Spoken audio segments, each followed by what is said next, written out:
A blue blood battle to kick off a brand new decade. Two of the top 4 winningest programs in college football history. A combined 38 national championships. You just won the national championship. Alabama's the king of college football. Two of the biggest names in coaching at schools known for legendary figures who've roamed the sidelines past. Heisman Trophy winners, some of the game's greatest personalities.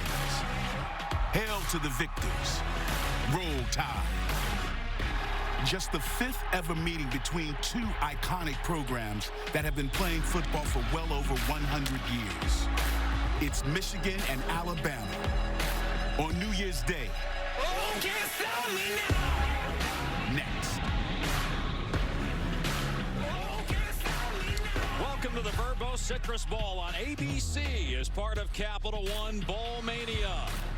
College football royalty on a 70-degree New Year's Day in Orlando as 2 iconic programs, Alabama and Michigan, meet for just the 5th time.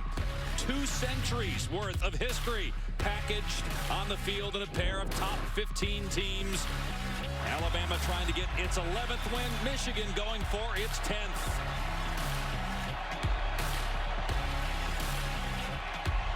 Nearly 2,000 combined wins between these blue blood programs.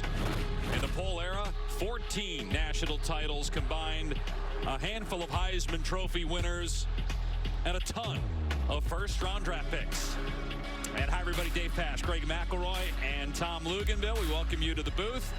It's the first game of a new decade, and outside of the college football playoff games, Greg, it's probably the most anticipated matchup because of who's playing. We're down on the field before the game. We turn one way, there's Alabama. Turn the next way, it's Michigan. It's great to see these 2 teams meeting today. It's an all-world helmet game on a college football holiday. It's New Year's Day, fresh start. Both these teams looking to finish their season on a high note. And you look to the left, there's the crimson and white. You look to the right, there's the maize and blue. It doesn't get any better. It's college football royalty on display. Meanwhile, the biggest story today in college football is the injury to Tua Tagovailoa, the quarterback for Alabama. He is here today, but not playing, obviously, with a season-ending injury against Mississippi State on November 16th. He was hurt earlier in the year with an ankle injury, but this one ended his campaign and might end his Alabama career. He has to make a decision on whether he's going to go to the NFL soon, but he has not made that decision just yet. So with Tagovailoa obviously out, Mac Jones makes his 4th start of the season. How do you think he's played so far? Well, filling Tua's shoes is impossible, and he has done a remarkable job of giving his team a chance. Obviously, the first couple games against lower-level competition, he torched them. But when he went against Auburn, made a couple mistakes, but the big thing was how he responded to those mistakes. You have to be impressed with his accuracy. You have to be impressed with how he's handled the circumstances and his understanding of the playbook. Remember, he was signed in the same recruiting class as Tua Tagovailoa, so he was an afterthought, a developmental prospect that knew he'd get a chance to compete eventually, and has made the most of that chance so far this year. But most of the big guns going for both teams, including the quarterback for Michigan, Shea Patterson, is playing maybe, Tom, his best football right now. Well, I certainly think he is, Dave, and it's really been a tale of 2 halves of a season for Michigan quarterback Shea Patterson. The first half of the season riddled with turnovers, inconsistent play, was a little bit banged up, but the last 6 weeks of this season for Michigan, Shea Patterson has played his best football of his career. The Wolverines trying for their 10th win. It'd be the 4th time in the last 5 years. And if Alabama wins, it would be the 11th or 9th straight win, 9th straight season rather, with 11 wins. As you look at the 6-time national champ, 5 at Alabama on the right, and Jim Harbaugh's record at Michigan, but he's lost the last 3 bowl games, including a 41-15 drubbing against Florida in the Peach Bowl a year ago. First, Giles Jackson, who does have a return for a touchdown, is deep for Michigan. A packed house, the end of the season, but a new decade of college football about to kick off. And here we go. Bulovas booting it deep, and Jackson slipping. And still did pretty well. Got past the 25. Reversing field. And Henry Ruggs, who might be the fastest guy in the country, was able to track him down in midfield. He still returned it 51 yards. What a great way to start this game for Michigan. Slipping on the return, but being able to establish that far boundary. And Giles Jackson, the explosive freshman, you see some of that speed on display.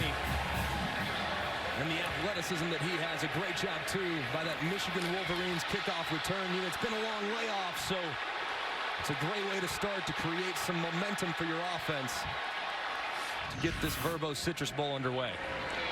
You know, that was anybody other than Henry Ruggs for Alabama. Maybe Jackson's able to get around him and score. And Shea Patterson, quarterback for Michigan, throwing downfield on the first play, and it's incomplete through the hands of Nico Collins. Couldn't hang on to it. Josh Jobe is replacing Trayvon Diggs, who's sitting out the year, sitting out the game, was in coverage. You look at Patterson, his numbers for his career at Michigan after transferring from Ole Miss.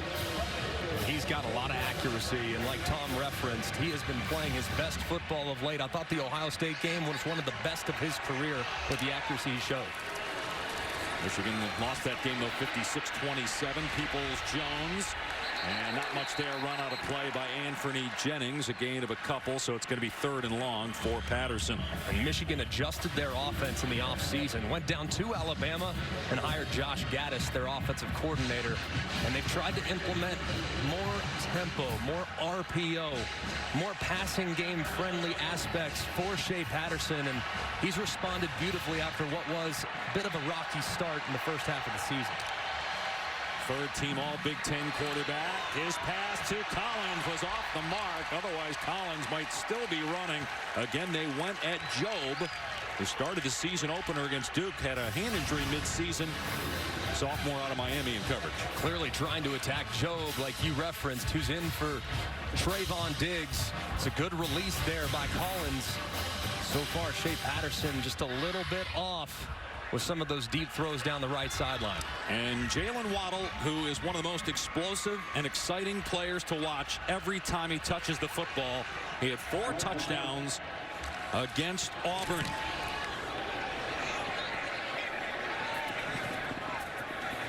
This one checks up and will be down by Michigan at the 16-yard line. Alabama, a 10-2 record.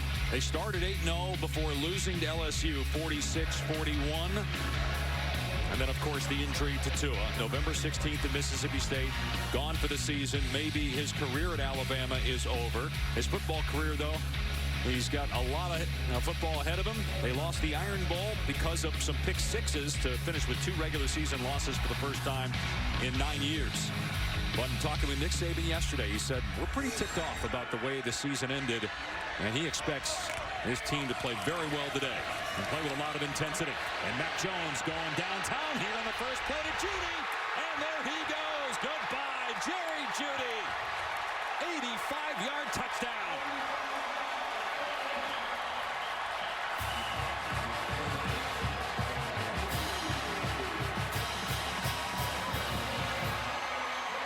He might be the best receiver in college football. He won the Biletnikoff last year. And he might be playing his final game at Alabama. Could go pro. He's a junior.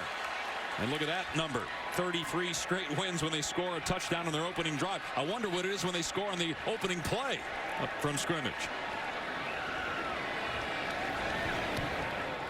7-0 Alabama.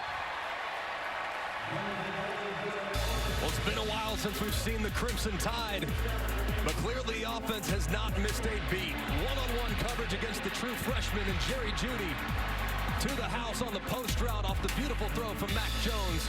And the Crimson Tide starting strong here in Orlando. Mac Jones also threw 4 touchdowns in that game. He's played well, and that was an excellent throw as well to Judy. Giles Jackson had a 51-yard return last time he touched it, but not this time. He's knocked down at the 19-yard line by Jobe. So first down for Michigan on its 15-yard line. And it's Charbonnet through a crease at the 20-yard line, and it's a first down for the true freshman running back. Well, final game at Michigan for Shea Patterson, who played at IMG Academy in this state. 5-star recruit after being the 2015 Elite 11 MVP. 2 years at Ole Miss. Started 10 games for the Rebels and transferred to Michigan. And right now, he's 8th all-time in Michigan history, and he sits just 14 yards away from passing his head coach. Jim Harbaugh played from 83 to 86 at Michigan and moving into 7th place. Coach Harbaugh's so competitive. Is he just going to say run the ball the rest of the day? You know, I got to beat my quarterback as far as total yardage is concerned. Patterson to throw here. And it's broken up. Incomplete. Intended for Collins, and Christian Harris, a true freshman linebacker in coverage, made the play for Alabama. You know what, Greg? That's the matchup Michigan would like to have. A receiver versus a linebacker, a true freshman linebacker, and the linebacker makes the play.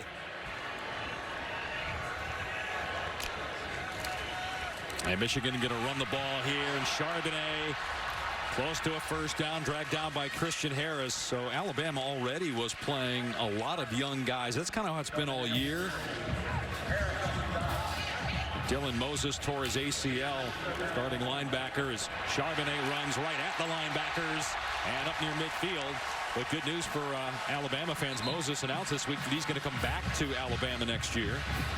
He was expected to be a guy that would get drafted maybe even in the first round, but he's coming back to Alabama. But they missed him. LeBron Ray is another guy they haven't had. DJ Dale up front. They're without him today. And Terrell Lewis, as we mentioned, and Trayvon Diggs are both sitting out this game. As you look at Pete Golding, the defensive coordinator. Yeah, he's had his hands full and just making sure that the freshman players, and in some cases there's as many as 5 or 6 on the field at a time, having a great understanding of what they do in a very complicated defensive scheme. Here's a direct snap. They pitch it back on a flea flicker to Patterson. And Patterson has an open receiver at the 35-yard line. It's Peoples-Jones. All the way down inside the 20.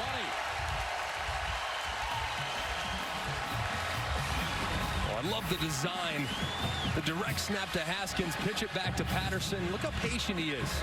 Surveying the field. An excellent job by those guys on the offensive line, giving Shea Patterson plenty of time to survey.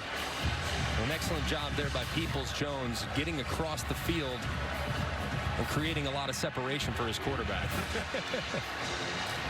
They fake the jet sweep and hand it off to Haskins inside the 20, breaking a tackle and dragged down inside the 10. The helmet came off for Xavier McKinney, who might be their best player on defense. He's going to have to sit out this next play. This is a beautiful job by Haskins, being patient, allowing it to develop, setting up the block to the outside, and then slipping upfield and getting vertical. He's been such a big difference maker here in the second half of the season, and I think him and Charbonnet are going to form a very formidable 1-2 punch here in the years to come. Ben Bredesen got away with a big-time hold there on the edge as well. Keep an eye on one-on-one coverage, press. They like to take those shots occasionally. And again, no McKinney for this play. Patterson dumping it off for a touchdown to the tight end, Eubanks.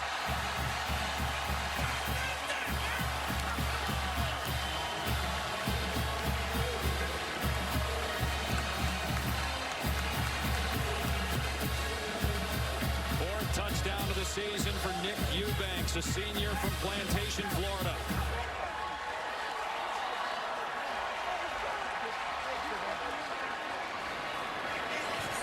'23rd touchdown pass for Shea Patterson. Looked really good on that drive.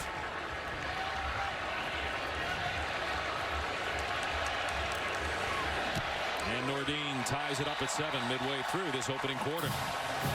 Greg, you know, standing down here on Michigan's sideline, on the side where the touchdown occurred, there's an energy and there's an enthusiasm on this Michigan sideline. Whether it was Jim Harbaugh, whether it was Ed Werner, the offensive line coach, support staff, Josh Gaddis, everybody, players, coaches, support staff alike, all the way down here to the 15-10-yard line with a welcoming committee for Shea Patterson and crew. There just seems to be a confidence down here once they settled down and got a stop on defense. Well, guys, look, this means more for Michigan than it does for Alabama. For Jim Harbaugh and the Michigan Wolverines, beating Alabama today is more important, I believe, than it is that Alabama beats Michigan. It might be the biggest moment of Jim Harbaugh's tenure. I mean, outside of some pretty disappointing performances, this would be a signature win for what Harbaugh and Michigan are trying to accomplish. A touchback. It will come out to the 25. Later. Now, Mac Jones, redshirt sophomore from Jacksonville, Florida, will four-star recruit, the number 17th ranked pocket passer in the class of 2017. And again, making his fourth career start. He's played in 26 games since the beginning of last season, but most of those as the holder. And again, when Tua Tagovailoa had that ankle injury earlier in the season, and he started against Arkansas. And then when Tua got hurt against Mississippi State with a season-ending hip injury, he became the full-time guy. Run play here. Harris stood up at about the 28. And I know, guys, that people saw that score and watched that game and said, oh, this is why you shouldn't expand playoff. But I'm going to look at it the other way. Maybe it's a reason to expand the college football playoff because there's teams who aren't in that top four. You just mentioned two of them, Wisconsin, Oregon, that match up better. But it still would likely be one-sided because it's very clear this year that there are 3 championship caliber programs. But it's not like that every year. It's like that most years. Jones pass caught by Judy, and look at Judy reverse field and still have the speed to get back near midfield. Man, is he talented. Jerry Judy, Deerfield Beach, Florida, junior. When you talk to Steve Sarkisian, he said Mac Jones is a better player when he turns his back to the defense, meaning off-play action, and he can turn around and react to what he sees. So that time he turns his back to the defense. He's able to locate Judy over the middle between the zone defenders. Very accurate throw, and then Judy does what he always does, makes some positive yards after catch. Could be his final game if he decides to go to the NFL. Hand off to Harris off the left edge. And into Michigan territory for a pickup of about 3 or 4. Greg, you talk about Mac Jones and about turning his back. I think the other thing, too, that Steve Sarkisian wanted to make a point of was when Mac Jones would have some duress issues, particularly against Auburn, his eyes would come down to see the rush, and then he tried to get him back up. That time, he navigated the pocket, and his eyes never came down. So always seeing what's downfield and in front of him. You saw Sark there in his first year as the offensive coordinator. Was here as an assistant a few years ago. Then went to the Falcons to be their offensive coordinator for a couple of years as they stuff out that screen pass. As Glasgow takes down Billingsley, they're trying to set up the wide receiver screen to the true freshman. Just his second catch of the year. It was a beautiful job here by Glasgow, reading through it. And Jed Wills, the right tackle for Alabama, future first-round pick. Really poorly done there trying to secure the edge. So after the negative play, it's 3rd down and 10 for Alabama.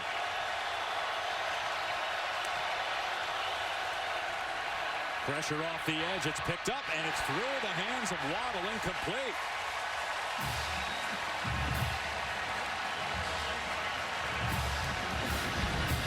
This was nice anticipation from Mac Jones and good separation from Waddle. The ball just slightly behind Waddle, but not enough to the point where he should drop it. You see it on the backside. I mean, that's one that Waddle's got to make. And if he makes it, there's a lot of space in front for him to create. Missed opportunity there from Alabama. He felt he was held by Vincent Gray, but no penalty flag, obviously. Alabama in perfect position. Devontae Smith inside the 1-yard line. 50-yard punt. A little bit taller order here, though. Backed up inside their 1-yard line.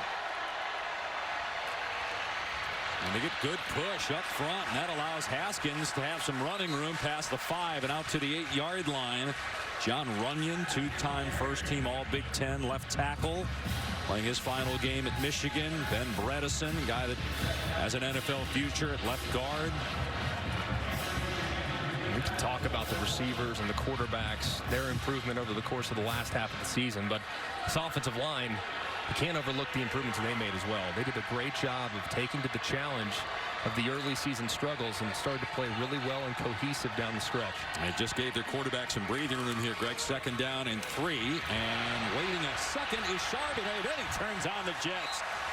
Great patience that time. He waited for the hole to open, and he hit it and picks up 10 yards. And how about the block out in front, too? Charbonnet does a great job of setting it up and then bouncing to the outside. This was really well run by Charbonnet.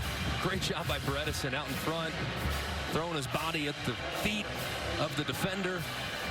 And Charbonnet, not elite top-end speed, but very savvy and nuanced runner with the football and setting up blocks and creating yardage. Big hole straight ahead. And Charbonnet has another first down out to the 40-yard line. Well, certainly the way LSU's offense played, and obviously Tua played in that game, but look at that hole again. Not only the hole, but then the lack of tackling on the back end. Xavier McKinney, number 15, who's usually so reliable in his run fits and run support, missing the tackle there. And clearly Michigan liking what they see now with some of their matchups up front. Alabama's rotating a bunch of defenders in along the defensive line, but they haven't had an answer for this run game. Play fake here for Patterson, and he throws it now to Jackson out of the backfield inside the 40-yard line. And Jackson knocked out of bounds inside the 20.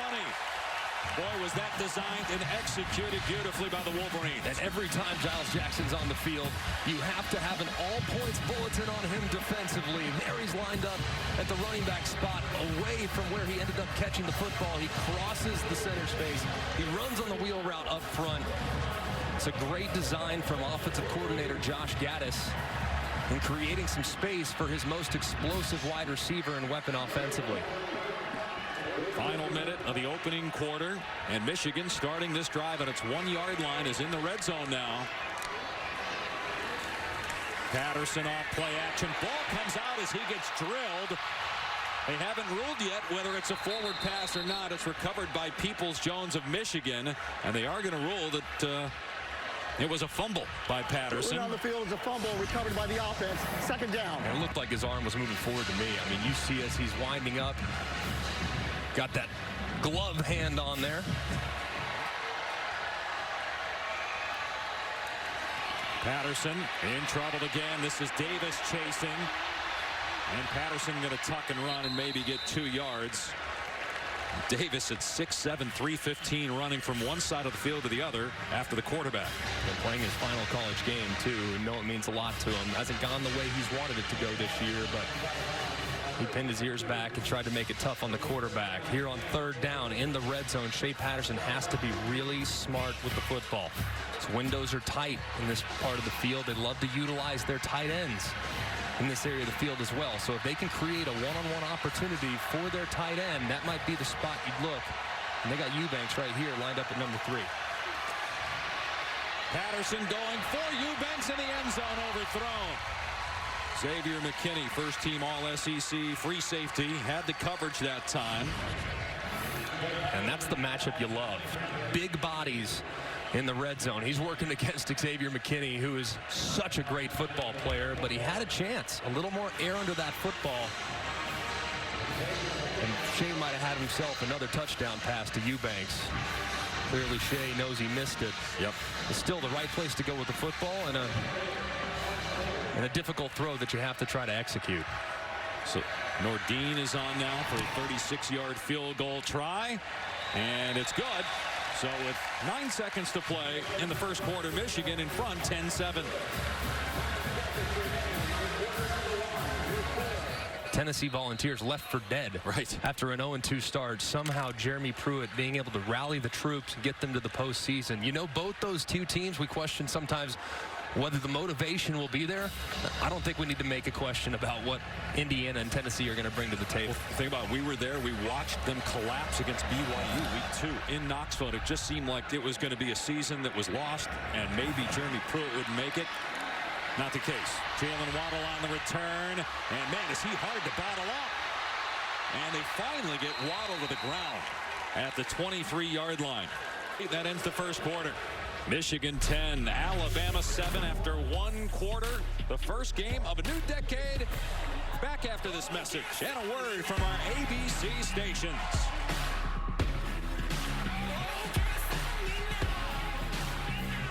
Temperature 70 degrees, Verbo Citrus Bowl. Start of the second quarter, it's 10-7.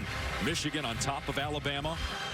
Crimson Tide trying to win its 11th game for the 9th straight year, which would be the longest of the AP poll era. And Michigan trying to get win number 10. And would probably be Jim Harbaugh's biggest win at Michigan. Big hole for Harris. Running here past the 40-yard line. Hurdles a defender. And finally taken down near midfield. A great run by Najee Harris of 25 yards. You got to wonder if this is a bust defensively. Look how many Michigan defenders are on this side. And on this side, they have one. So what happens? As a result, next thing you know, the run follows to the right, and they don't have enough numbers to the right side of the offensive line, and Najee Harris is out the gate. You have to wonder if that was an error in adjustment by Michigan's defense that led to the big run. And a swing pass here to Judy out in space. And nowhere to go. Hog-tied by Thomas after a gain of 1. Now Tua Tagovailoa is here. And you see the crutch under his left arm, out for the season with a hip injury. Will he or won't he? What would you do, Greg, if you were Tua? Would you go to the NFL, or would you come back for one more shot at a championship and a Heisman Trophy? Well, I'd lean heavily on the medical evaluation he's going to get in the coming weeks. Try to make the most informed decision possible, but knowing the timetable of his recovery, knowing he might not be available to throw until mid-April, I'd come back. All right, hold that thought. Here's a swing pass to, or a screen rather, to Harris. Nice job by Glasgow on the tackle. So you think that Tua's coming back to Bama? I think it's a real possibility. I really believe that's what he's going to do. I don't know that for certain. I haven't asked him specifically. I have talked to him and asked him what factors are going to weigh into the decision. And he said, look, I think it's all about the timetable of his recovery, and at this point, all signs point to him coming back. Jones on 3rd down and 10. The pass high, incomplete, intended for Judy. I think what'll be interesting is if Tua decides to come back. There are a lot of great juniors that could go to the NFL. Is there a domino effect? Do guys decide to return with Tua? And there are 9 guys that are weighing that decision. All juniors, all very well regarded, but several of which maybe not as highly regarded as they would be next year were they to come back. So if Tua comes back, I wouldn't be shocked to see as many as 6 come back. And Nick Saban, he doesn't know either, but he said he wouldn't be surprised either way right now with what Tua decides. A touchback, it will come out to the 20. How would you guys evaluate the job that Harbaugh's done? I think he's done a good job. I mean, they are consistently excellent in a really difficult division in college football. The Big Ten East is about as deep and as talented as just about any division outside of the SEC West. And disappointing thing, though, is obviously the performances against Ohio State. You have to beat your rival. And until you do that, the fan base is never going to be completely satisfied. On 1st down, Patterson, a long throw to Eubanks to the 40-yard line. No, Greg, I think the other thing, too, and you mentioned it earlier with Indiana and the bowl game they're going to play in. Every team has hurdles. And you know, whether it's getting to 6 wins, whether it's getting bowl eligible, whether it's getting past that. The hurdle for Michigan is beating the best opponents on their schedule, not just Ohio State. That's the next thing, the next step for this Michigan football team. Just 3 wins versus top 10 teams since 2012. Getting a win versus an Alabama, getting a win versus a highly ranked team during the regular season, that's the next step for Michigan. They did beat Notre Dame, which yes, they did. You could make a case is a better win than anybody Alabama beat this year. Totally. You're right. I think it's real easy to treat Michigan as a punching bag. I think it's low-hanging fruit. And I understand the frustrations at times with the performances in the big games. There have been several in which they haven't been competitive. But the overall progress from the time Jim Harbaugh got there to where he's at now, his program's built to succeed for a while. Patterson chased out of the pocket on 3rd down and 4, able to pick up the 1st down. Shane Lee was tracking him, but Patterson showed his speed and picked up 7 yards and moved the chains. And a great job by Patterson, feeling that presence on the right-hand side. Lee just sneaking through, but also seeing the man coverage in the back end where the defenders covering the Michigan wide receivers were locked in on them, allowing the quarterback run to bounce to the outside. That's a great job by Shea Patterson on the conversion. And excellent balance by Harbaugh and Josh Gaddis. Play action and a quick throw on a slant. 1st down catch by Bell inside the 30-yard line. Bell with 44 catches during the regular season, led Michigan in that category, and he picks up 22 yards here. Yeah, and you're going to see the effect off the edge that this play fake has. Obviously, Michigan running the ball with great effectiveness, so Golding trying to ramp up the pressure just a little bit defensively, which allows Bell to work one-on-one coverage against Maiden. He does a great job after the catch, creating additional yards. Ronnie Bell, a sophomore from Kansas City. And now Patterson throwing again, lobbing it down the sideline. Intended for Peoples-Jones, but Patrick Surtain had really good coverage. Excellent sophomore corner in Plantation, Florida. And he is so long. He's 6'2", every bit of it. And look at the right arm here extending. That is a tiny window for Shea Patterson to drop that ball into. And you see the tug fantastic there. Yeah, really nicely done. I mean, a lot of contact there, but usually in a bang-bang jump ball situation, you're not going to get that call. Looked like there was contact by both guys. Surtain's dad, longtime Miami Dolphin. Charbonnet trying to spin out of a tackle, gets shoved back at the 24-yard line by Federian Mathis, who made his first career start in the Iron Bowl. Look at Patterson since a slow start. Had a touchdown pass to Eubanks. I think that flea flicker was the one that got him going. No doubt. He's been very accurate with the football and has made good decisions with his legs. And here on a third down, got to think he's going to try to work this matchup here with Ronnie Bell. Man coverage yet again with pressure coming off the left side from Alabama. How about they've run 20 more plays than the Tide here in the first half. This is the 36th play for Michigan. Alabama bringing pressure. A rush 4. Patterson leaving the pocket. Pointing. And throwing complete to the 15-yard line. A flag down Ronnie Bell. Did he go out of bounds on his own? That, I'm assuming, is the call here. If you're pushed out, blocked out, you can come back in. But if you go out on your own, you can't come back in and be the first guy to touch the ball. Illegal touching, number 8, offense. During the down, the receiver voluntarily went out of bounds, returned to the field to play, and was the first player to touch the pass. That's a loss of down at the previous spot. Third down. And Alabama changed up their defensive look, and you see that right foot clearly out of bounds there for Ronnie Bell. It's a great job by the officials. Of course, like the official said, you can be forced out, come back in, and make a play on the football. But when you go out voluntarily, they're going to make the call. Excellent job by the side judge, recognizing that, tossing his hat, and then obviously tossing the flag. And that was third down. So a 42-yard attempt. Nordine made one from 36 yards in the first quarter. And has no problem with this one. So Michigan extends the lead to 6 midway through the second quarter here in Orlando. 5th all-time meeting between Michigan and Alabama. They met in the regular season in 2012, but the other 3 times in bowl games. And the game in 2000, the Orange Bowl, that was Tom Brady's final game at Michigan. He had a day, too. He went off. He went off in that one. The Tom Brady that we've seen for what, however long now, and we really kind of just saw a couple of times in college. You asked Sean Alexander, who's on the opposite sideline. He said, so I didn't know who Tom Brady was at that point, but I knew coming out of that game, that guy can play. So, impressive way to finish his college career. And then just months later was a 6th-round draft pick by the Patriots, and the rest is history. Another touchback will come out to the 25. There's pressure off the edge. Jones gets it away to Judy, and look out.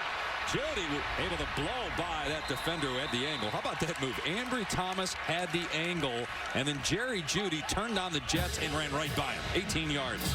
I love the pressure by Don Brown, but I love Mac Jones' ability to slide left just a little bit, buy a little more time, keeping his eyes downfield, knowing he's going to get hit, knowing he's short in protection, and delivering an accurate throw to Judy. That's advanced level football for Mac Jones. I know CeeDee Lamb had a great year at Oklahoma as they run Harris here, and he gets down to about the 40. And Judy's year, at least from a production standpoint, wasn't what it was last year when he won the Biletnikoff, and some of that is because of the guys around him. But I'm trying to think of a guy that I've seen this talented the last few years at his position. I mean, he's so smooth.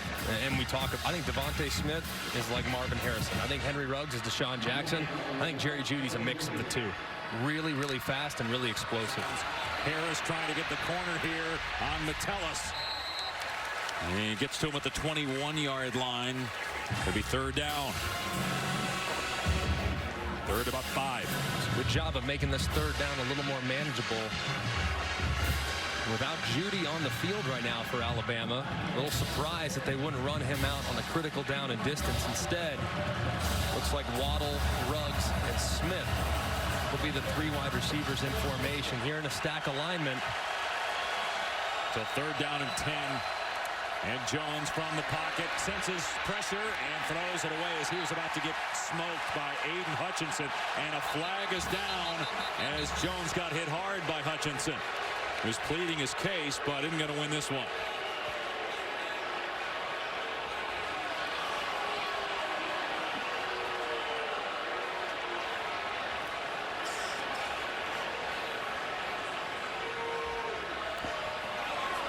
What do you think?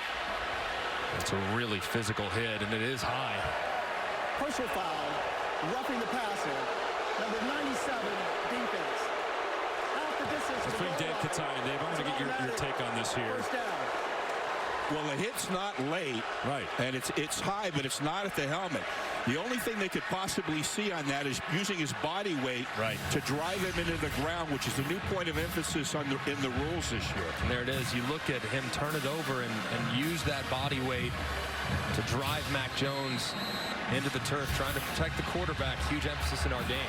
Ball here, 1st down for Alabama inside the 15 after the personal foul against Hutchinson. And wow, what a hit on Harris as he gets drilled at the 9-yard line. Michigan's been really physical defensively.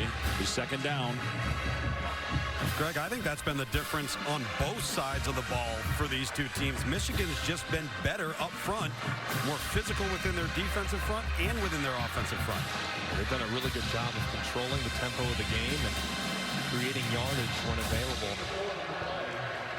And I think Alabama is going to keep the ball on the ground here with this heavy set to the left side. And they bring Ruggs in to help block, and they run to the left end. Going up high is Najee Harris, and hitting pay dirt for the Alabama touchdown, and a chance to take the lead.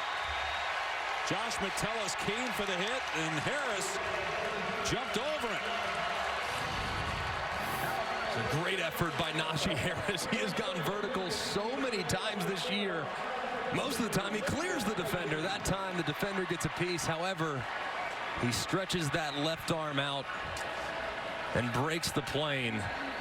Najee Harris earning that touchdown. Beautiful job also by the end of the line of scrimmage on the left-hand side, securing the edge and allowing Harris to have one-on-one opportunities at the 2nd level. Another in a long line of great backs at Alabama. Derrick Henry won the Heisman and was the rushing champ in the NFL this year. Josh Jacobs, 1st-round pick of the Raiders, could be the offensive rookie of the year.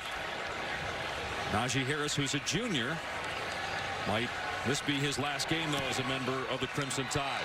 The extra point by Bulovas gives Alabama a 1-point lead. Alabama needed an answer, and they found one with their excellent running back, Najee Harris, going vertical and taking the lead. So many great moments that we've been highlighting over the course of the college football season. Still a lot more to go until the championship. Fair catch by Jackson, and will come out to the 25. They're down 1, 3.5 minutes to go. 1 timeout remaining for the Wolverines. Shea Patterson. Gonna throw it here, and going up high to make the catch is Nico Collins. Josh Jobe, who's a big corner at 6'1", 200 pounds, but Collins 6'4", 220. Yeah, when you have big body wide receivers, this is a good job on the RPO. Shea Patterson can either run the football, or if he has one-on-one with this big body wide receiver, he can throw it to him. A good job. We'll run it again. One-on-one here on the perimeter. Oh, nice tackle, because that was a sweet move. Joe made the play on Haskins. Stayed put there. Haskins tried to juke him. And Jobe, who again is starting for Trayvon Diggs, electing not to play in this game today, the senior corner for Alabama, has hung in there, done a decent job. We got some one-on-one coverage here. Alabama looking like they're going to play man coverage. Shea Patterson could have an opportunity for a fade route to Donovan Peoples-Jones on the slot fade. Instead, they're going to run it. Nowhere to go for Haskins, wrapped up by Harris and Davis. So it'll be 3rd down and short. Michigan again with just one timeout left. Oh my goodness, this is an RPO, and goodness, look at the jump that Peoples-Jones gets. That's a touchdown. You got to throw that. That was the fade we circled a second ago. And they run it here on 3rd down and short, and a nice tackle made at the point of attack by Christian Harris. So it's 4th and 2. Do you go for it here if you're Michigan? It looks like the decision's already been made by Jim Harbaugh to go for it. Yeah, definitely. Alabama's a nickel, and that's what they've been taking advantage of defensively within the front 7. That's where Michigan's advantage has been in the run game. Be a long field goal, obviously, from here. Either way, though, if you're Michigan, drain that clock. Yep. Know that you're trying to steal 3 points at the end of the half. Don't want to drain too much of the clock, though, because you want to have enough time to maybe give yourself an opportunity at a touchdown. If you pick up the 1st down, obviously, which hard to tell if they did or didn't. Haskins stacked up at the 35-yard line. Anthony Jennings, the first man to greet him in the hole. It's going to be a 1st down. Well, now you need to play with tempo. At this point, clock's about to wind, or it is winding now after the 1st down. A little bit of miscommunication between Patterson and Mason at the end of the line of scrimmage. Patterson to the air here. Looking. Now in trouble. Davis chasing him. Patterson gets out of there, throws it downfield, dangerous pass, incomplete. Josh Jobe broke it up. Actually, it looked like Sean McEwen, the tight end, broke up what was going to be an interception by Jobe. Man, I don't like this play at all by Shea Patterson. Not only did he just take off about 15 seconds on the clock by scrambling around, but you had a negative play. As soon as it's dead, dump it. Only bad things can happen at that point. Unless a guy's screaming wide open, throw it away as soon as you can to conserve some of those valuable seconds that just drained off the clock. Well, and you got to get a little bit closer here, too, for your kicker. It's about a 53-yarder from here. Nordine's long this year is 49. Patterson in trouble and sacked. Michigan's going to have to use a timeout. Anthony Jennings got the sack. They're out of field goal range, one would think here, but they're not using the timeout. Harbaugh's going to take it down to 3 seconds, then call it, and then just kick it. Yeah, and guys, you know, watching Nordine kick his last 46-yarder, that ball crossed the uprights about 3/4 of the way up. So this guy's got enough leg, and I think Nick Saban knows it.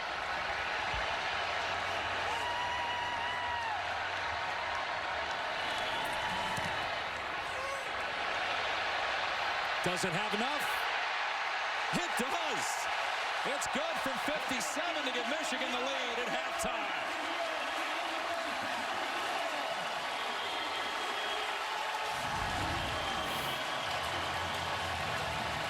Perfect snap, perfect hold, laces out, and he drills it for the brand.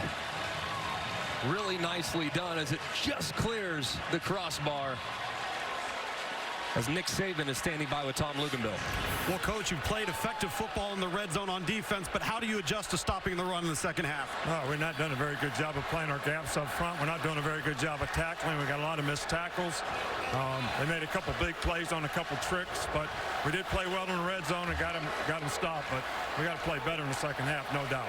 Good offensive series for you, resulting in a touchdown there at the end of the second quarter. How do you sustain more consistency on offense? Well, that's where we've not been effective. I mean, I think we got to be able to run the ball. We started running the ball a little bit better. That'll open up the passing game a little bit for us, and we got to separate. You know, they're playing a lot of close coverage, and we got good receivers. I got to separate. Thanks, Coach. All right, thank you. All right, Tom, and that field goal from 57 ties a Michigan record for the longest field goal in history. When we come back, it's the Mercedes-Benz halftime report after this message and a word from our ABC stations. And Michigan leading Alabama at halftime, 16-14. On a beautiful day, New Year's Day 2020, and the F-16 Fighting Falcons flying above the stadium. The pilots from the Alabama Air National Guard, members of the 100th Fighter Squadron, one of the 4 original Tuskegee Airmen squadrons. Back in the booth, Dave Pasch, Greg McElroy, Tom Luginbill on the field. Michigan was on the field for that entire first half, it seemed like. What is the change for Alabama defensively? They have to do a better job of sustaining drives offensively, but defensively, they've got to do a better job against the run. Right now, if you look at what Michigan's been able to do with both Charbonnet and with Haskins, they've been able to control the line of scrimmage on multiple different occasions, and Shea Patterson also has contributed a little bit with his legs as well. So Alabama needs to do a better job against the run in the second half. Because right now, Michigan's been able to move the ball at will in that regard. 135 rushing yards for Michigan, and that's what Alabama allowed per game during the season, which was the worst in 20 years. Wolverines on pace for 600 yards of offense, but again, just a 2-point lead. And we will start the second half with a touchback. Alabama will have the ball on its 25 as we talk. And they will give it to Harris. He's dragged down for a loss by Aiden Hutchinson. Let's check in with Tom. Well, guys, that's the difference right there in the football game. Alabama's not been able to consistently run the football, but Michigan has. And with Michigan's approach offensively, Alabama's been out of their gaps. They've missed tackles. We're not accustomed to seeing Alabama defense not play well versus a run, at least not consistently, and that has got to stop in the second half here. They get off schedule with that negative play, and then Jones in trouble. Wow, somehow Ruggs caught it past the 45-yard line, but the fact that Jones was able to hang in there, complete that pass, showed a lot. Yeah, this is a great job stepping up in the pocket. As you see, the Michigan defense just collapsed the pocket. Look at that catch. It's an unbelievable catch. Obviously, ball's a little low, and you see that's a contested catch against Daxton Hill, the freshman. Ruggs with so much speed, though, showing off those soft hands and strong hands as the defender was able to get a hand on the football. They go back to the ground, and Harris with a crease. Oh, if he was able to break away from Glasgow, he probably scores. So a touchdown saving tackle there, because you knew that Harris had that second gear he was about to turn on, as it is a 10-yard run. Alabama really needs to emphasize that running the football mentality, because it sets up play action. And here on 1st and 10 and plus yards, wouldn't be shocked to see Alabama try to dial up a shot play. There is play action, and he's looking deep. Jones taking a shot for Devontae Smith. It's caught. It's a touchdown for Bama.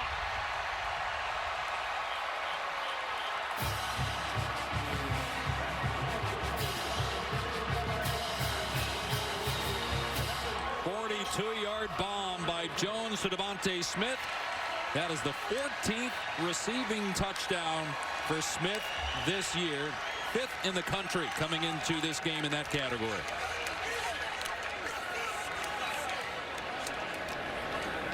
And Mac Jones with 2 touchdown passes.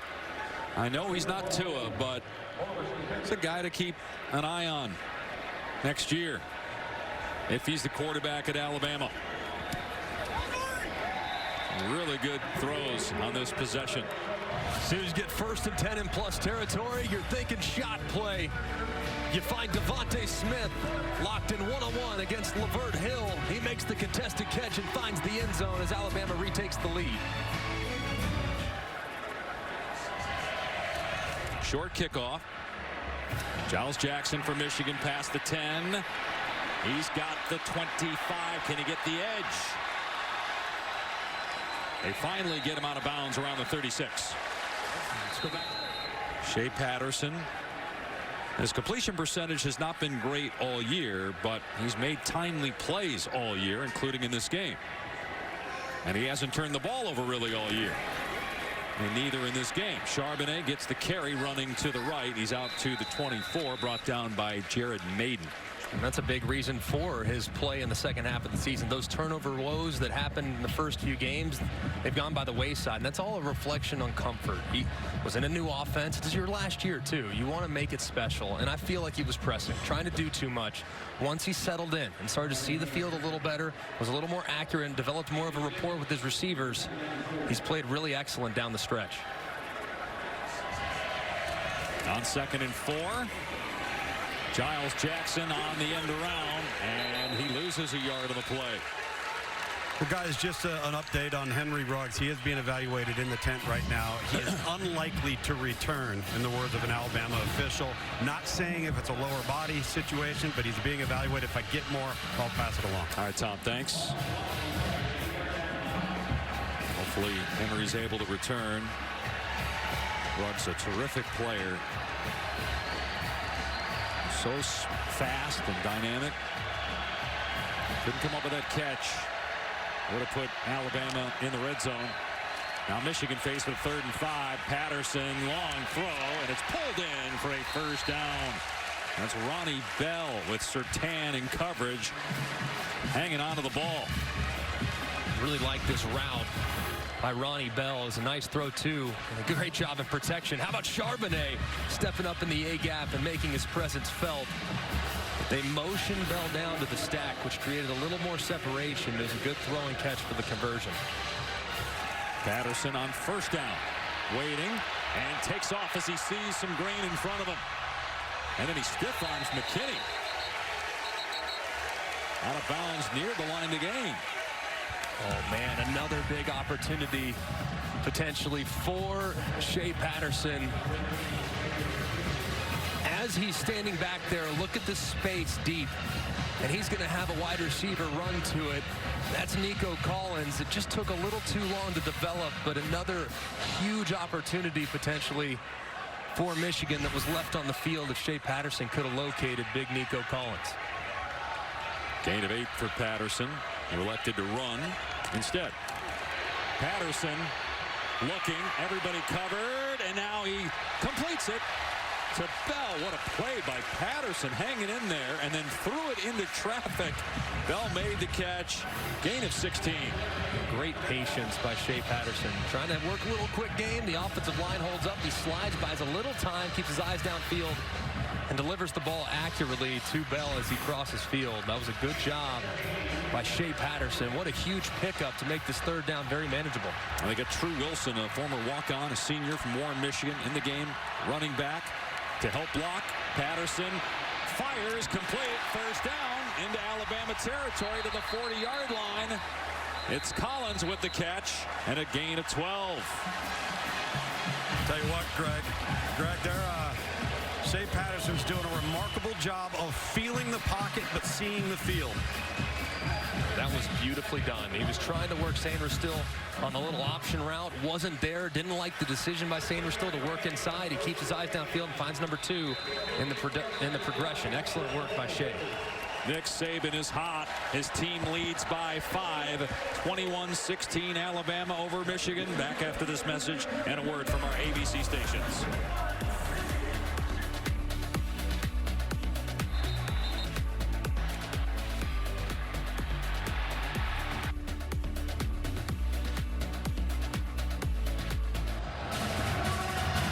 Absolutely spectacular day in Orlando as we welcome you back to the Verbo Citrus Bowl on ABC as part of the Capital One Bowl Mania. And if Nick Saban's New Year's resolution was to yell less and don't break any headsets, it's already out the window. As right here, he loses the headset. You see he's holding just one headphone. I wonder if he just holds that headphone up to the side of his head the rest of the day. They give him a fresh one. They repaired it. Oh, did they? Oh, he's all set. They work fast at Alabama, as you know, Greg. they got people for everything. Nobody's safe on that sideline right now. He probably has an assigned headset guy, just exclusively to replace the headset. Probably. That's a good point. A little understated. Yes, he does have an assigned headset guy, I would assume. His name's Tom Luganville. He's down there as well. Michigan trailing by 5 at the Alabama 40-yard line. Hassan Haskins. And only 2 yards there is Anthony Jennings, who was the first guy to get a piece of him as they had a tight end, Sean McEwen, trying to block him. It's a great job by Anthony Jennings. And tell you what, he's been an unsung hero for this defense. They have had their fair share of issues this year, both against the run and occasionally through the air, but Anthony Jennings has been a reliable piece and was voted team captain as a result. Alabama leading by 5, trying to get to 11 wins for the 9th straight year, which would be the longest ever. AP poll era. Michigan trying to get win number 10 for the 4th time in 5 years. Patterson on a design quarterback run. Lowers the shoulder with Josh Jobe, the corner, preparing to drill him, and it's a gain of about 9. It's a nice run by Shea Patterson. Byron Young on the end of the line of scrimmage. I think you got 2 downs to get it here if you're Michigan, so I'd be surprised if they didn't go for it, even if they were stopped. So don't be shocked either. In this spot, I think you take a shot. Knowing the 4th down, you come back, you have a chance at it. Alabama in a real aggressive defense, they take a shot downfield. Instead, they hand it off, and it's going to be close here. I thought Haskins' initial surge was enough, and it looks like it will be a first down. Keep in mind, too, that at the end of the first half, Quinn Nordine made a 57-yard field goal, which tied a Michigan record. But a fresh set of downs for the Wolverines at the 30-yard line. Greg, this has been the trouble zone for this Michigan offense. This is where they've stalled. They've got to come away with a touchdown on this drive now that they're in the red area. Patterson back to throw. Everybody covered, and Patterson's going to get sacked. The ball's out. And Charbonnet with a heads-up play to pounce on it. Shane Lee, true freshman, punched it out as he was dragging down Patterson. It is a 13-yard loss. Yeah, for the most part, Charbonnet's done a great job in protection today. However, this time, Shane Lee's able to beat him to the inside. Shea Patterson with only one hand on the football there. It looked as though it got dislodged, and heads-up play by Charbonnet after struggling there in protection to hop on the football to preserve second down. Did you see Patterson? He was trying to hold on to Anthony Jennings with his left arm. That didn't work so well. He was trying to hold him from going after that loose football. Worked enough, I guess. Charbonnet came up with the ball. Now Patterson throws incomplete. Xavier McKinney bearing down on the receiver, Ronnie Bell, and Bell put it on the deck. Maybe hearing the footsteps.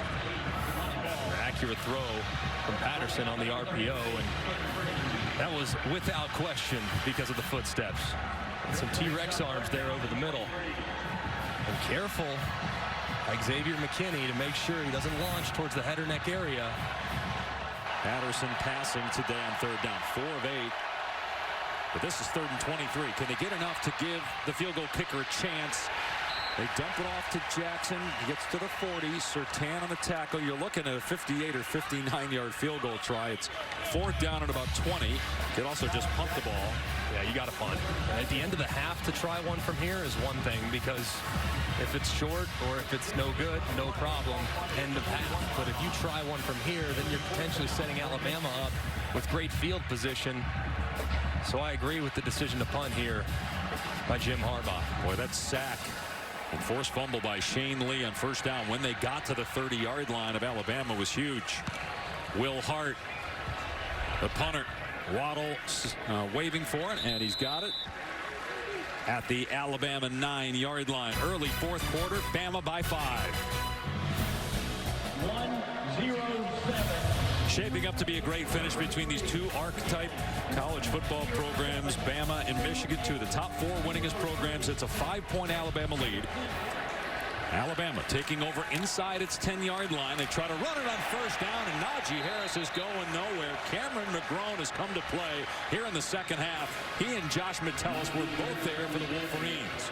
Tell you what, McGrone is really starting to play up to the caliber that we saw from him throughout the course of the regular season. Really struggled in the first 3 quarters of that Ohio State game, but played better down the stretch. And like you said, Dave, here in the second half, he's been an immovable force there on the defensive side of the football. Got 10 tackles for a loss now in the year. That was a 1-yard setback on 2nd and 11. Jones from his goal line, and the pass is batted down. It was McGrone again. It'll bring up 3rd down and 11 from inside the Alabama 10.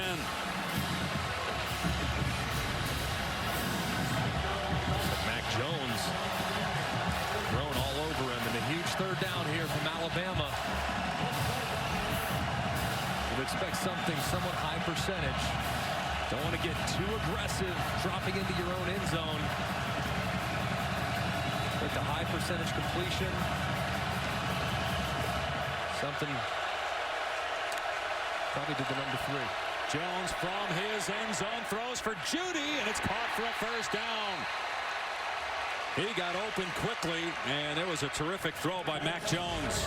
Gain of 14 and a first down. And this bunch alignment's so tough. And you see Judy just hesitate, allowing things to clear out for him so he can work that out route against inside leverage. That was excellent design. And clearly extremely well coached. So many times receivers are in a rush to get to where they need to go. That time Judy hesitating to allow himself a little time to separate.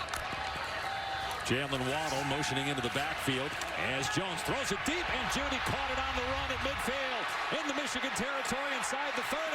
And they finally get him down around the 20-yard line. 58-yard pass play for Alabama into the Michigan red zone. And a good job by the offensive line holding up just long enough. Mac Jones wore it.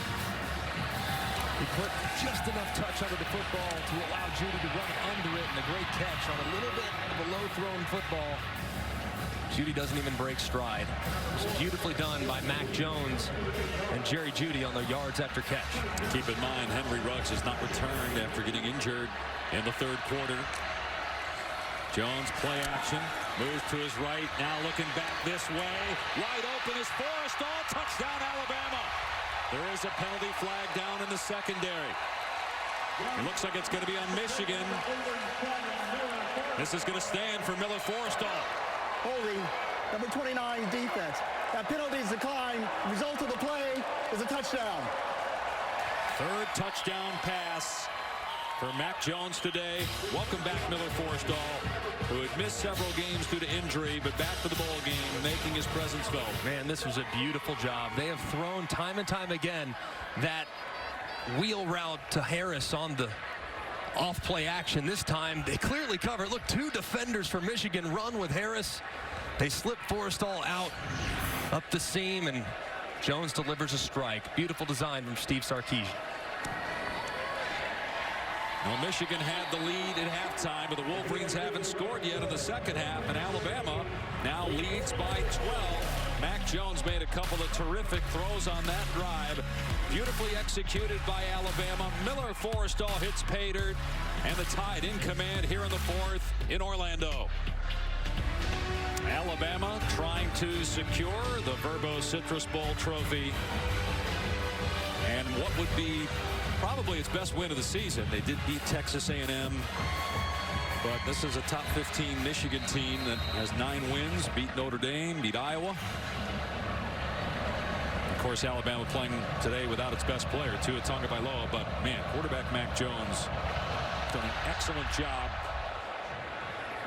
And they pop it up in the air, and it's fair caught at the 34, so that's going to give Michigan pretty good field position. I want to go back to this touchdown. It's just such great design. It's play action. They have hit Najee Harris on this route. It's a wheel route multiple times this year.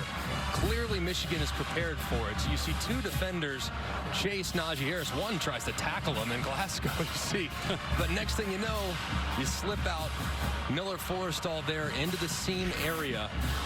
And he is completely unaccounted for, even though there were enough defenders there to take away both targets. Just a beautiful design and great execution from Mac Jones and Miller Forrestall. Michigan goes back to the ground game on first down as Lee stands up Haskins. And that would be a great win for Minnesota. Auburn, of course, knocked off Alabama in the Iron Bowl. 2nd and 6 for Michigan. Patterson off play action, throws complete, and Nico Collins is out near midfield. So it's a first down for the Wolverines as we near the 9-minute mark. A gain of 11 on the play. Obviously, Michigan doesn't need to get into hyperspeed just yet. It is a multi-score game, so you got to be cognizant of the clock. See him start to sprinkle in a little tempo, but not going high octane just yet. As Patterson throws another deep ball that's nowhere near his guy. Shaheem Carter is there for Alabama for the easy interception at the Tide 25-yard line. Looked like some miscommunication there between Patterson and his receiver. You're going to see Eubanks run out and then all of a sudden work his way back up the field. As soon as he saw a defender standing in the zone that he was trying to occupy with his route, he turned upfield, probably thinking that Shea Patterson was going to escape and create a scramble opportunity. Shea Patterson threw it where he thought Eubanks would be, and it was easily intercepted. You see Shea Patterson obviously disappointed with the result. He's done a lot of nice things today. That time just not on the same page with his wide receiver. It's only his 7th interception of the season and the first turnover by Michigan today. And now Alabama with 6:13 on the clock.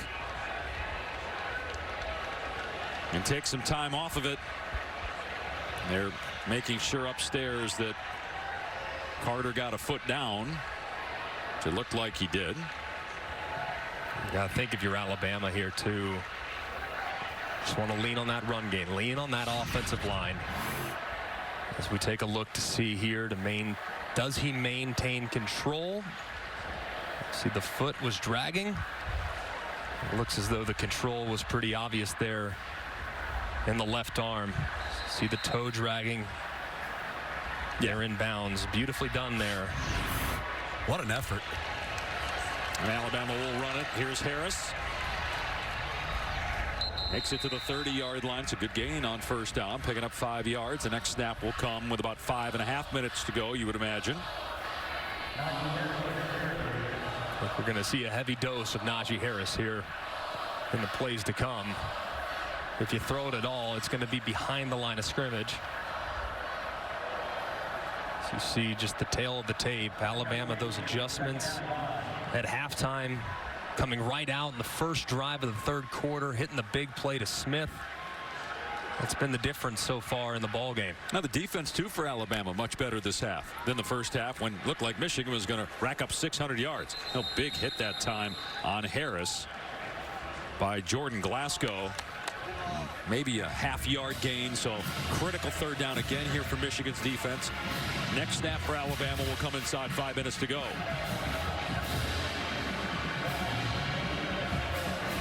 Alabama #1 all-time with 40 bowl wins. USC is the next closest with 35.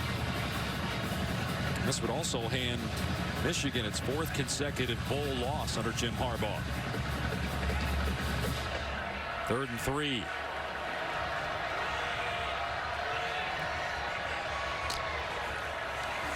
Jones to pass. And it's caught by Forrestall. It is a first down. Josh Metellus with the tackle, but that was huge for Nick Saban's team. Don't forget to tune in to the ESPN app for the post-game trophy ceremony presented by Capital One immediately following the game. This would be 9 straight 11-win seasons, and obviously this, looking at the overall year, is not what Alabama fans hoped for or expected, having been in every single college football playoff.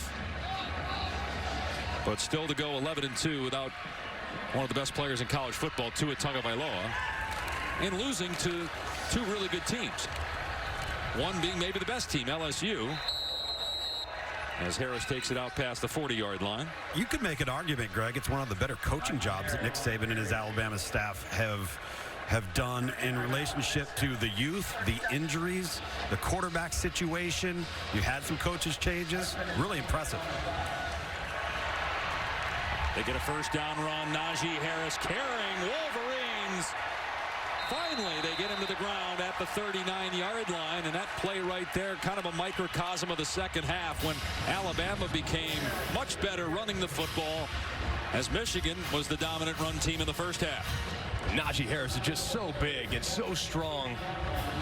Even with 5 or 6 Michigan Wolverines all over him, the momentum continues on. Might be playing in his final game here at the University of Alabama, but what a year he's had, both running the football and being a contributor coming out of the backfield in the passing game. Davenport again, or excuse me, Harris able to break a tackle again. Wow, unbelievable. The first down. But just being told now some awful news from the NBA that we want to pass along so folks are aware of what's going on. David Stern, longtime NBA commissioner, passed away at age 77. Inducted into the Basketball Hall of Fame in 2014. Recently suffered brain hemorrhaging and was hospitalized a couple weeks ago, and sad to pass along the news that Commissioner Stern passed away today at age 77. And condolences to his family, and life well lived, man. Made a huge impact on a sport that we all love and follow, and we're certainly thinking about his loved ones and family and the entire NBA community. Yep. Meanwhile, Michigan inside the 25, trying to put this one away. Inside 3 minutes to go, just keeping it on the ground with Najee Harris. And again, it takes a handful of Michigan players to stop momentum. Yeah, and I know, Lugs, you feel very strongly about Bryce Young's abilities, and he's going to be graduating early. Yep. And contributing in spring, so it'll be a hard-fought competition, but of course, all for naught if big number 13 decides to return to Tuscaloosa for his senior year. I'll be refreshing my Twitter constantly for the next 19 days. But just to repeat your opinion from earlier today, your opinion is you think he's going to come back. I do too. You do too, Tom. Absolutely.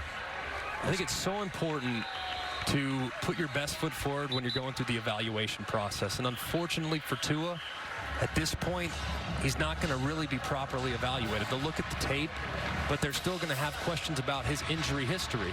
And that will potentially turn some teams off as to whether or not he becomes a draftable prospect. But I think he is a generational talent. I think he's a can't-miss NFL guy. Whether he comes out this year or next year, he's going to have a very bright future at the next level regardless. If he's healthy. If it comes back that he's healthy and he can start throwing, does that change your opinion? I mean, if he's a healthy Tua, do you take the sure thing? You take the money now, even though it's not going to be as much as maybe it would have been if he's the #1 pick, certainly. I think it all comes down to what he gets in regards to the information that he's going to gather from the doctors. It's really a medical decision, more than it is anything else. Whether he wants to go back, whether he wants to play college football.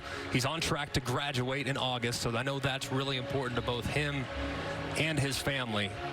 So a lot of factors that are going in. But if I were to guess, just knowing the timetable for his return to the field, likely targeting early April, maybe mid-April, I think he might return knowing he won't be able to showcase his abilities on the field in pro days and in workouts with professional teams prior to them making decisions. His family lives in Tuscaloosa now. They moved from Hawaii.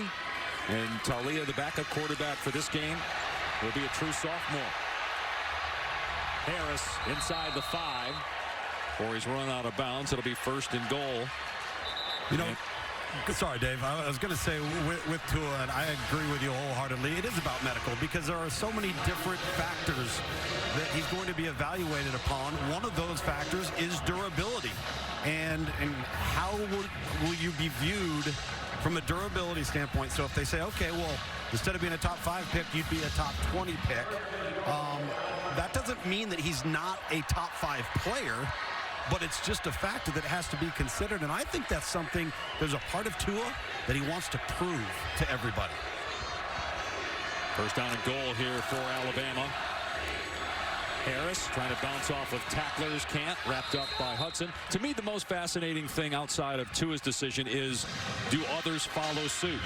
I mean, Jerry Jeudy, I think, has got to go. I mean, maybe not, maybe he doesn't. Maybe he decides to come back. But some of these other receivers that, and even defensive players that are being considered late 1st-round picks or early 2nd-round picks, do they say, you know what, if Tua's coming back, we're coming back with him to try to do this together? I think he is the ultimate deciding factor for a lot of these guys because they know that they're right now a late 1st-round pick. Their draft stock's going to be improved by number 13 being out there sharing the huddle with them. Sure. So I think if he decides to come back, you might see a huge trickle down in that regard. Harris forward progress stopped at the 2. And speaking of Jerry Jeudy, he is our Capital One player of the game. Just a phenomenal talent. I've seen some mock drafts that have him going number 3. Career high today in receiving yards, 204. Biletnikoff winner last year. Exactly what you want as a cornerstone wide receiver. I mean, just speed, character. He can do it all. Blocks, catches, runs it out of the backfield if necessary, can contribute in the return game if you want him to. He is exceptionally talented, has a very bright future. Alabama gonna hand it off here, and Harris will score with 27 seconds to go.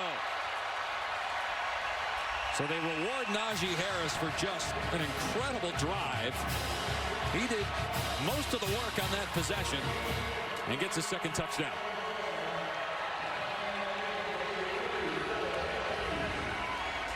I was actually a little surprised that he didn't just take a knee. Me too. I was thinking the same thing. Just knowing Nick Saban, usually in that scenario, he's going to take a knee. Hey, no salt in the wound. We won. Good stuff. But that particular case, that satellite camp thing was a while ago. But there's long memories with coaches. That's a great point. They pop it up into the air again. And this time there's no fair catch. Good return by Michael Barrett. Not near midfield, but only 19 seconds to go in the game tonight. Michigan will finish the year 9-4. It'll be the 4th straight bowl loss for Jim Harbaugh. Catch is made by Collins. See if that's the final play. Alabama, meanwhile, will win its 11th game. The 9th straight year they've won 11 games or more, the largest. As they spike it with 1 second left. The Alabama fans don't like it. But I think this may be a reaction to Nick Saban not taking a knee when there was, what, about 25 seconds left and they went for it on the goal line? A little gamesmanship here. Hey, you got to stop them. Yeah, between the sidelines, a little gamesmanship here between Jim Harbaugh and Nick Saban. Patterson gonna throw it up. And it's intercepted by Job, and that will end the game.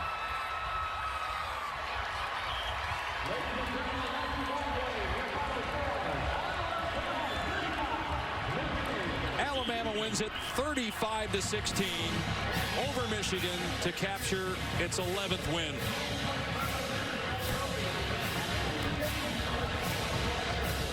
Not the warmest of greetings either there between the two head coaches. They did shake hands, but let's check in with Tom down on the field.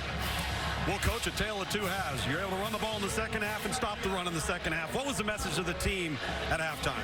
Well, I just didn't think we played with the same kind of toughness and aggressiveness in the first half that we really wanted to play, and really is the culture of our team. And I thought we played a lot better in the second half.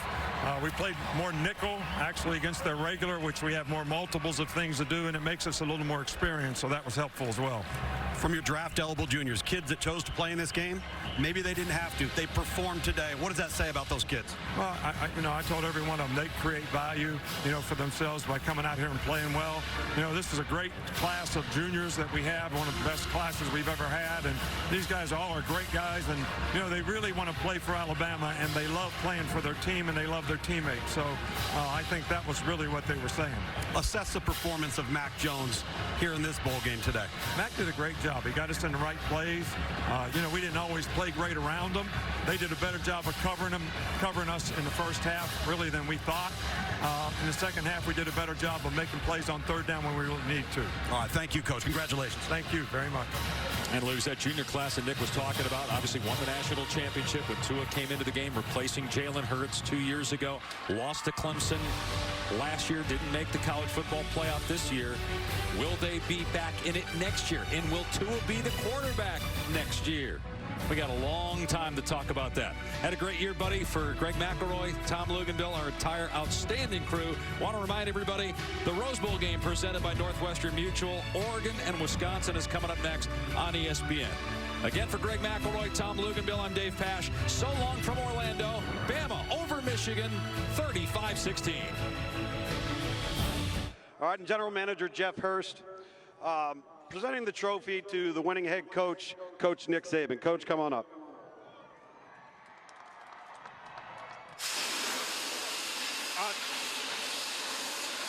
On behalf of Verbo, congratulations to the 2020 Verbo Citrus Bowl champion, Alabama Crimson Tide.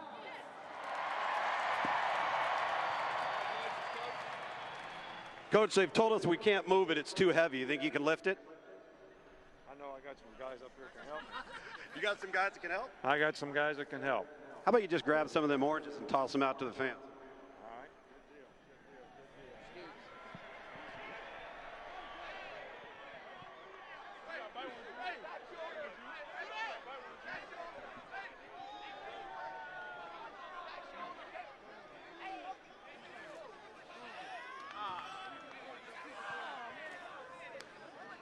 Thanks for everybody in attendance, both Michigan and Alabama. Thank you for enjoying the 2020 Verbo Citrus Bowl, and congratulations to the Alabama Crimson Tide, champions of the Citrus Bowl.